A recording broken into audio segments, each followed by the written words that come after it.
Hi, I'm Dan. I'm Olga, and today we're discussing Tribes of Europa Season 1.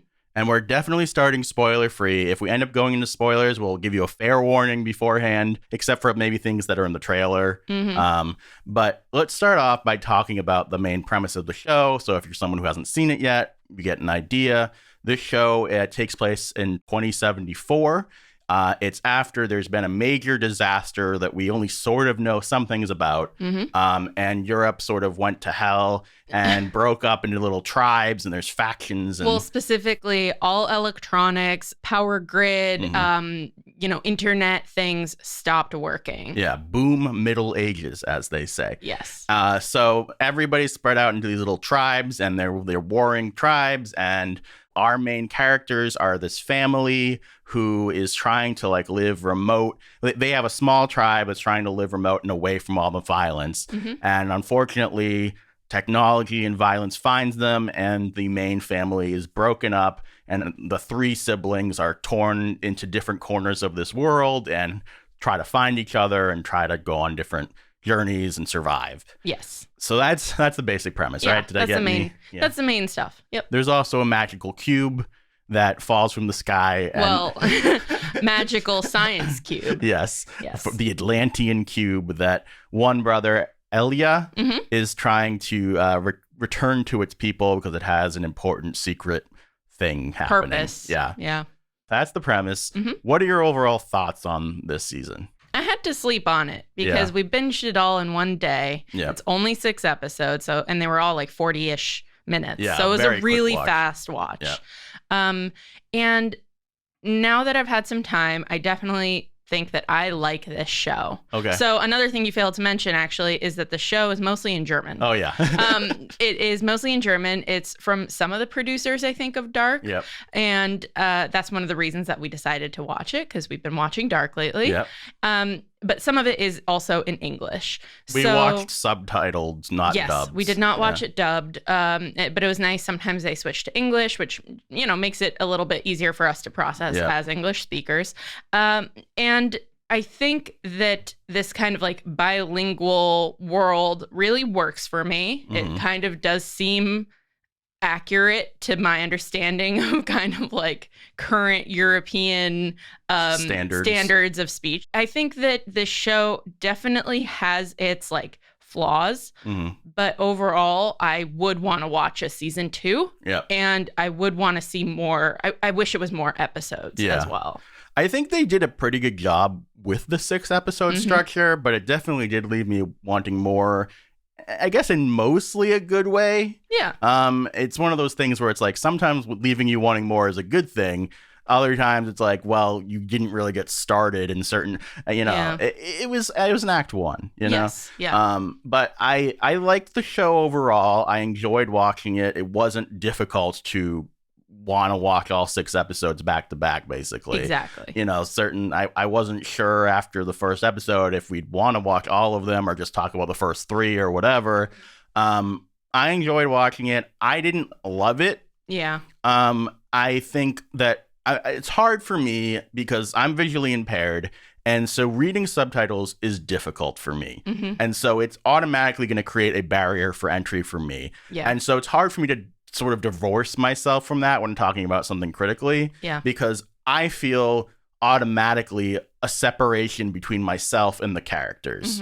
It feels, this isn't over exaggeration, but it feels more like I'm reading a screenplay than that I'm watching a show. Yeah. And obviously I'm still getting some of the visuals and stuff like that, but I don't get the full performances. And so I think to a certain degree, that's why I don't feel emotionally connected to the show, and I don't feel super connected to the characters. Right. Certain characters, Keanu, I think I got a pretty good connection with. Moses is freaking awesome. Yeah. He's from Dark, if you've seen that actor. Oliver Masucci, yeah. He's great.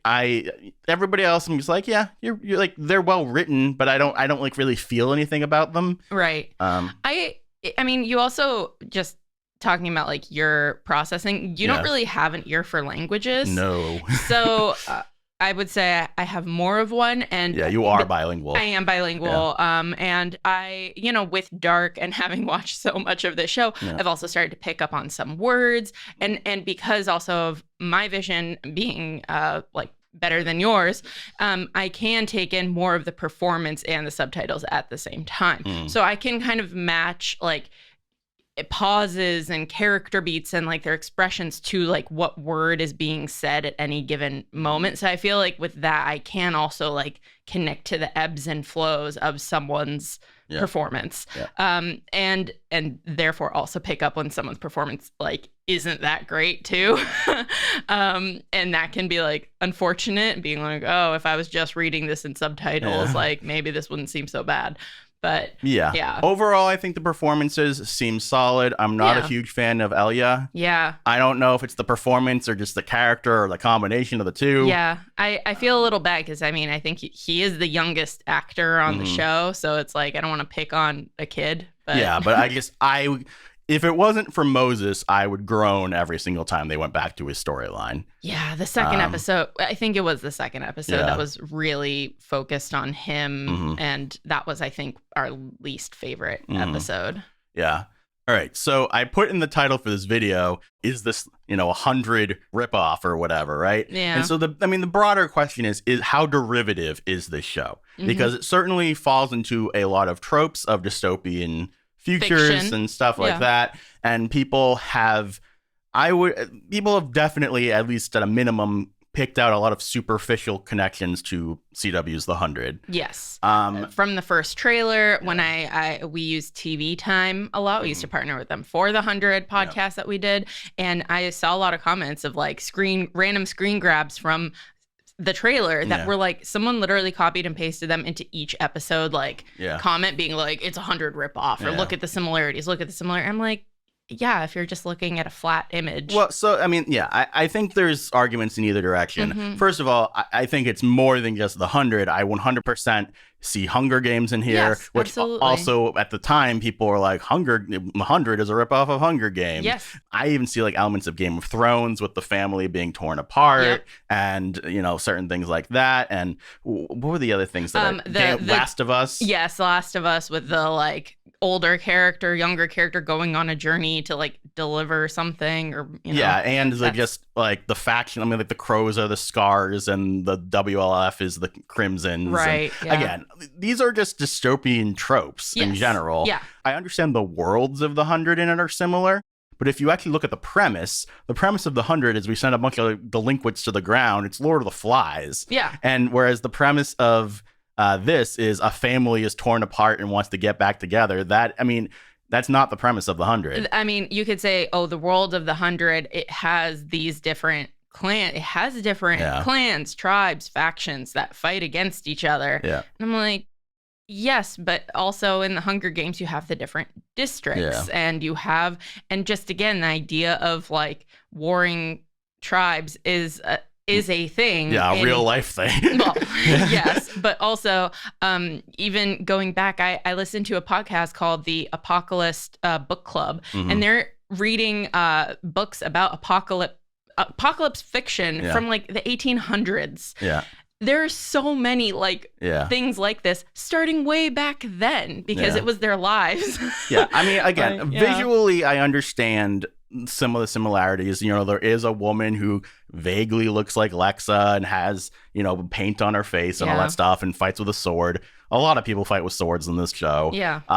Face painting warriors is not like something that the 100 came up with. Right. I mean, friggin' that again is something that happened in real life too. Yes. I don't know. There's a gladiatorial battle, again, very similar visually to the 100's gladiatorial fighting pits. But also gladiatorial fighting pits are also a real world thing. And also even dystopian gladiatorial fighting pits came out way before the 100 too. Yes. The idea of fighting for your freedom, even the way that you fight to like be allowed to live only one victor is not new. Yeah. And the idea of fighting being a way to rise out of your station and overcome being a prisoner or something. Yeah. That's totally been done many times. Yes. The no technology thing, like we don't accept technology versus the technologically advanced people. Again, that's that's also something that's been done before. And that's not even that heavily in there because the anti-technology people are just the main characters group, and that does not last very long. And there's only 50 of them in the Origine is their tribe. They're really small, and everyone else seems to not have a problem with technology. Like there's no equivalent to like the Mountain Men or the Primes or even like, you know, the again, people, if you want to be superficial, you could say, oh, the Crimson are the Mountain Men and the Crows are the Grounders, but that's very superficial. If anything, the Crows would probably be more similar to Ice Nation. Yeah, I can see that. But again, they want technology. Right. The thing that actually felt like the closest to a quote unquote ripoff was that the Crows feel very similar to the Capitol in the Hunger Games. Yes. Like as far as like their daily life as opposed to their like warrior life or whatever. Yeah. I was saying it's like fetishy the Capitol. Yeah. It's a fetish version. It certainly has elements. I understand again superficially this cube reminds people of the flame on the 100. Mm-hmm. The cube is not the flame. No, no. Like first of all, there are multiple cubes. Second of all, it's just a MacGuffin, which is something that like beyond dystopian thing, like everything has a MacGuffin. Do you want to describe what a MacGuffin is? It's just basically the object that pushes the plot forward, that you have to get the object to go to the other object to take this to there to, you know, it's like an infinity stone. Yeah. You know, it's... Yeah. Oh, exactly. This is, these are just kind of storytelling tropes. And even, again, just touching back one more time of like, are the Atlanteans like Sky Crew only insofar as they might have more tech than other tribes. Yeah. But even so, the way Sky Crew was treated on the 100 is not the way that the Atlanteans are like treated. Yeah, people like want the Atlantean technology. Yeah. Yeah, I mean, again, there are similarities. I'm not going to deny that. There are similarities in the like cultural values of the Crows and the Grounders as far as like believing in strength and believing in... Love is weakness. For sure. But also, like, slavery is a huge part of the show. And I know there was one episode of the 100 where the Ice Nation had slaves, but that is a huge difference to me. Yeah, they're incredibly different. So to wrap up this section, is Tribes of Europa a ripoff of the 100? No, it is not. No. It has similar things, which to me is like, if you like the 100, you probably like this. Yeah. Because they're similar. But that's like saying The Walking Dead and Last of Us are ripoffs of each other or whatever. Right. They both are zombie apocalypse shows. That doesn't mean they're the same thing. Yeah. So now we're going to get into the specific characters, talking about what we think of them. We're going to go into probably like very light spoilers on here. We're not going to tell you like what happens in the end with them. But if you're spoiler phobic, maybe this is the time to leave. Yeah. Go make your own opinion and then maybe tune back in and see what we said. Yeah. So let's start with Liv, the main character. Thoughts? Well, I beg to differ about her being the main character. Let's start there. I mean, they do that very like stereotypical thing of she's narrating the beginning. Frankly, that was very the 100 like. I was born in space and Liv is like, I will save my family. And we're like, your family is fine right now as we're starting to watch the show. So that aside, yes, you could make the argument that makes her the main character, but I don't think it does. I think all three of the kids are equal main characters. Anyway, she was really good. I think that her story was really interesting with where it ended up. It took a little bit of time to kind of get there. She was the character we were probably the least invested in the first 2 episodes. Yeah, it took her a little while to get going. I definitely left the pilot being like, they did not do a great job with her. She felt like a very much side character in comparison to her 2 brothers. Yes. But she's one of the ones where I'm like, on paper, she's good, but I don't really love her or anything. Like, you know, like she's fine. She's well written. The actor is doing a fine job, but she also just kind of feels like copy and paste dystopian female protagonist. I think she has a little bit more going for her than that. I think that I mean, yes, it's the thing of I am the girl who has to reunite her family. Like, yes, that is a little copy and paste. Yeah, but also just like I'm tough and I make hard decisions and like, you know, there isn't that much of a shade of difference between her and Katniss and whatever her name is from Divergent, and you know, like Again, not saying she's bad. She makes some cool choices. She's smart, which I always like. I think she's smart with like one exception towards the end of the season where we were like, where did that come from? This was just like a means to an end to introduce something else. That aside, I mean, even her like flirtations with people, her connections with people, like you don't really know where it's going to go. Yeah. I think she's at her best when she's playing off of Grieta, who is a crow that's captured. I think that they have really good chemistry, and I'm not saying romantic or what, right, but like, just they play off of each other really well, and that was definitely when I was the most invested in her, and because I think Grieta was maybe my favorite performance other than Moses. And so I guess I wanted more of that, because the other relationship she has is David, which is her love interest and Commander, who I think they end up making me really interested in him as a character by the end of it, because he has some interesting gray area choices. Their relationship, I wasn't particularly tied into. Yeah, I wasn't really invested in them romantically or anything like that. But he, in general, is pretty interesting. And even so, I did like their scenes together, too. Yeah. Let's talk about Moses and Elia.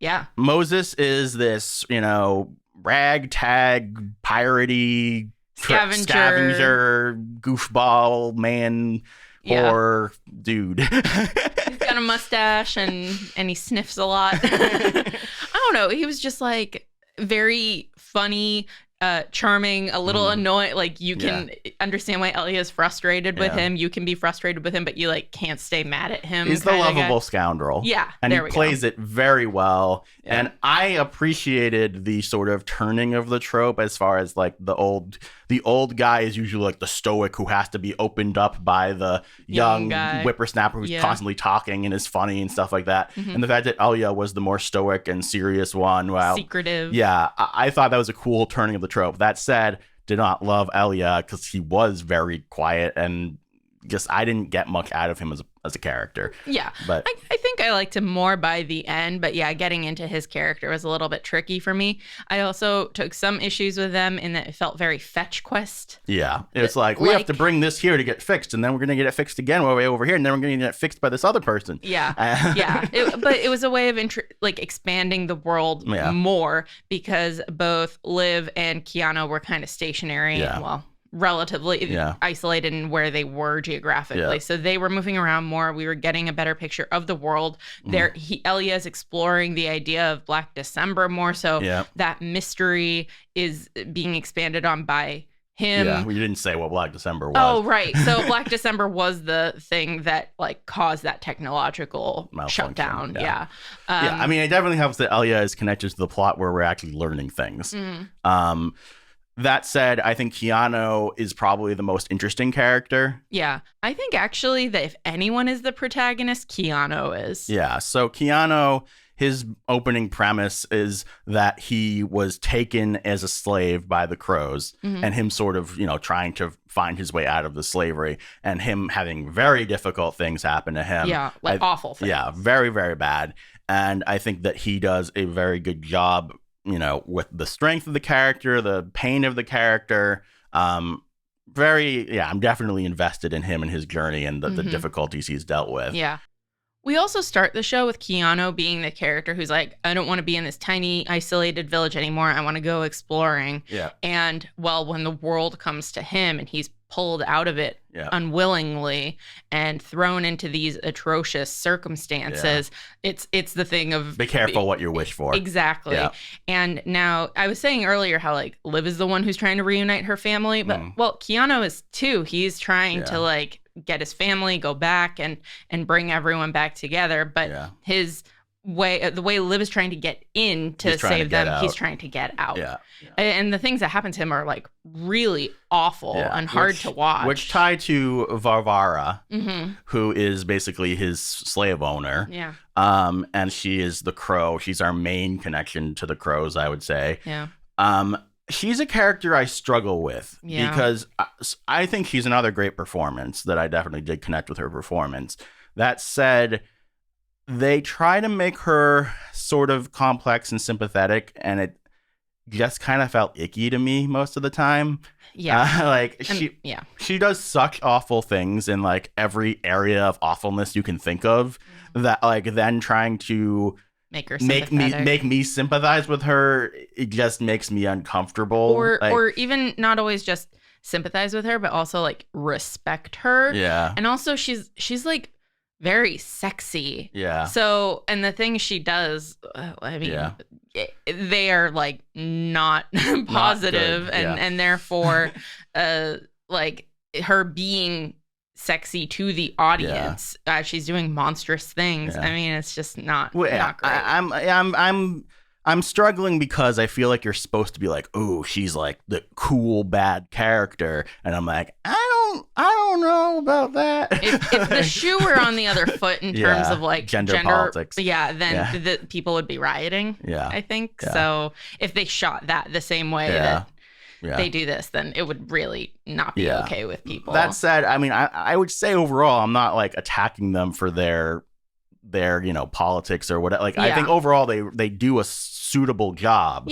But it definitely makes it hard to watch which I guess they want it to be hard to watch, but it's also it's such a hard thing where I'm like, oh, are you going too far here? Or are you not? Like, are you being gratuitous in a way? Because it's also a very violent show. Yes. And I'm like, at what point are you being like violent to be cool? Or whatever, or to be like, oh, like we're dark, versus to serve the story and the trauma that characters are going through. And that's the question of like making her more, not necessarily relatable, but again, like sort of sympathetic or respected. It's I don't want to root for her, and I don't want the show to try to lay that out as an option. And I feel a little iffy on if they actually are trying to do that. It's unclear. That being said, I do want to shout out the end of the pilot and how incredibly violent and amazingly done the opening battle is, and how scary the crows are. Well, not the opening battle, but that's the first battle we see. Right. I just think that attack is horrifying in a very well done way. The choreography and the cinematography were really good, really well done. That was definitely an example of me feeling like the violence was earned.